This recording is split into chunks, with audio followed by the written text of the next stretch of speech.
এই লোকটার ভালোবাসা দেখে যদি এই লোককে আল্লাহ কবুল করে, সামনে বছরে উমরা যাওয়ার পয়সা এই লোকটাকে আমি দেবো ইনশাল্লাহ।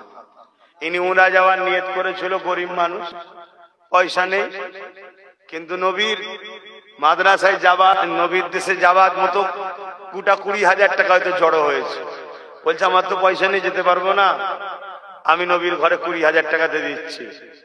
আমি এই ভাই, বাপ ভাই হবে, বেশি বয়স হয়নি, আমি নাকি উমরায় পাঠাবো, 1 লাখ খরচ হোক আর যাই হোক, আমি দেবো আপনাকে, আপনি যাবেন উমরায়। আমি এতগুলো মানুষকে সাক্ষী রেখে,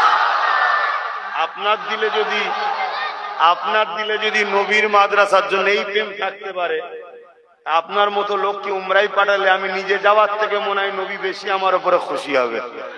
তাই আপনাকে আমি পাঠাবো, যান যান, আল্লাহ কবুল।